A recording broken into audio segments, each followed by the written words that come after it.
Bapak Ibu yang dikasihi Tuhan Yesus, mari bersama-sama kita menyiapkan waktu kita untuk mendengarkan sabda Tuhan yang datang menyapa, yang datang menegur, yang datang menasihati kita, dan yang datang memberkati kita pada saat yang berbahagia ini.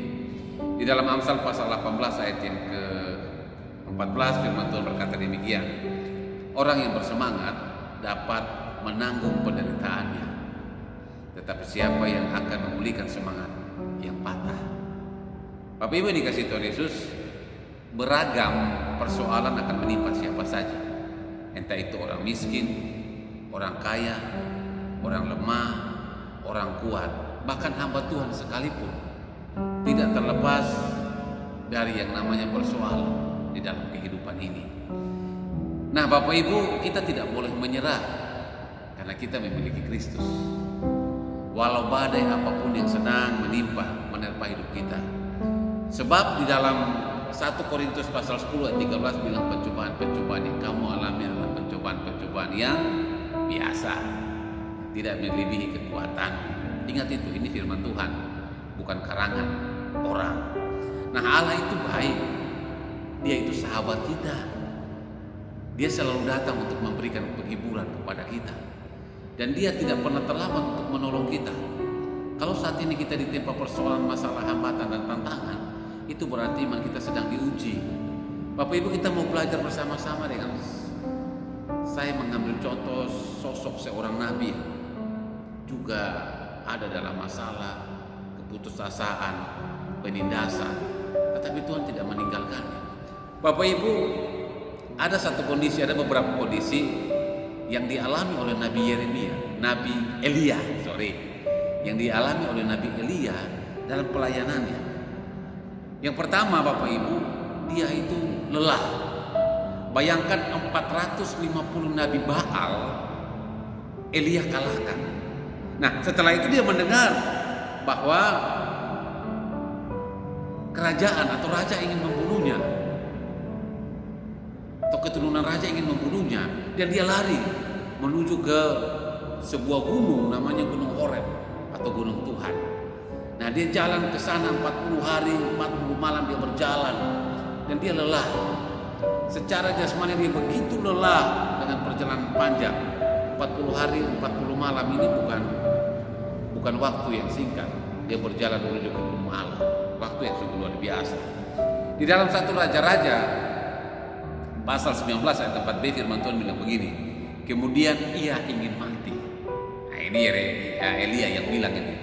Kemudian ia ingin mati. Katanya, cukuplah itu. Sekarang ya Tuhan, ambillah nyawaku, sebab aku tidak lebih baik daripada nenek moyangku. Dia lelah, sehingga dia timbul putus asa. Dia ingin mati. Dan ini sebagai manusia biasa. Yang berikut Bapak Ibu, bahwa Elia ini merasa gagal untuk membuat bangsa Israel bertobat. Dia merasa gagal.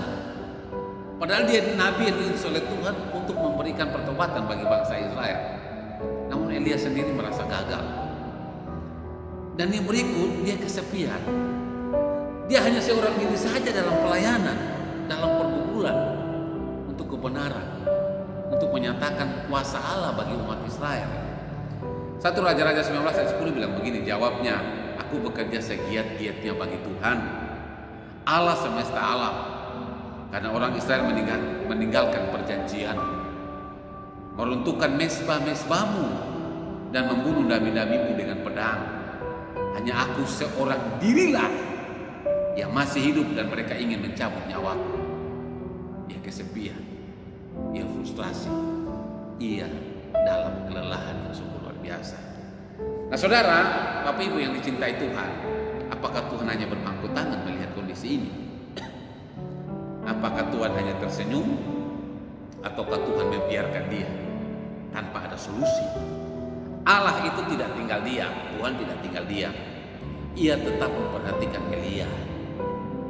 Nah bayangkan Bapak Ibu, Elia dalam kesendirian, dalam kesepian, dalam kelelahannya, Allah datang melalui seorang malaikat memberi makan.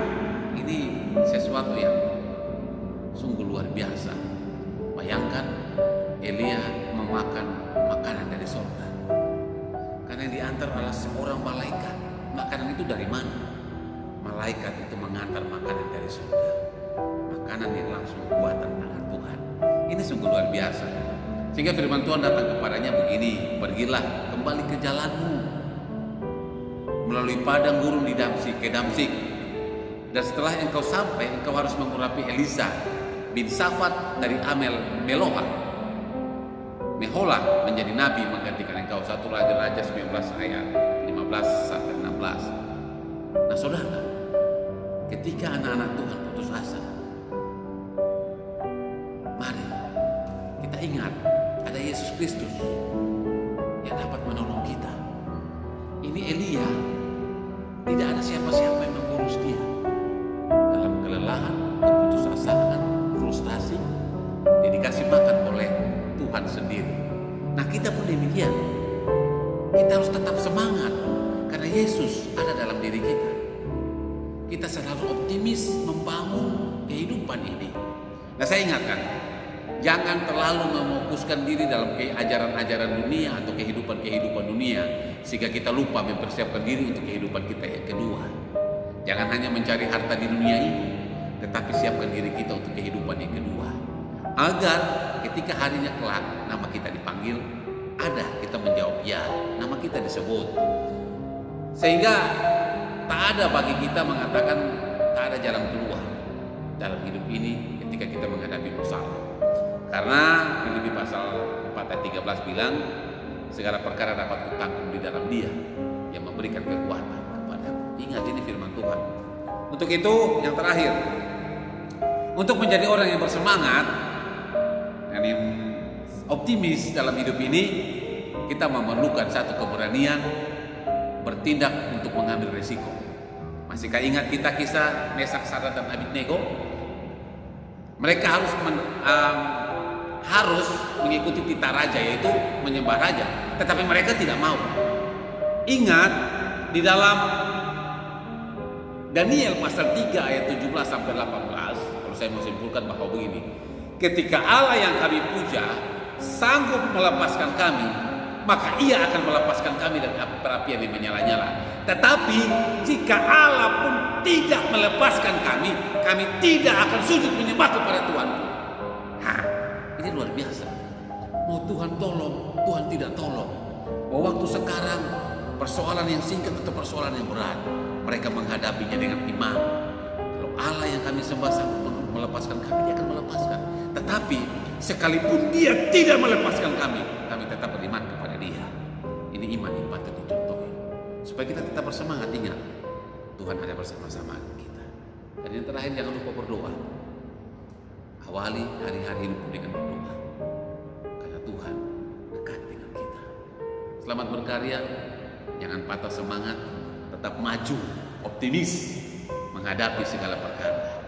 Karena Yesus ada bersama kita. Dia katakan, aku mengasihimu sampai selama-lamanya. Tuhan Yesus memberkati. Amin. Salam.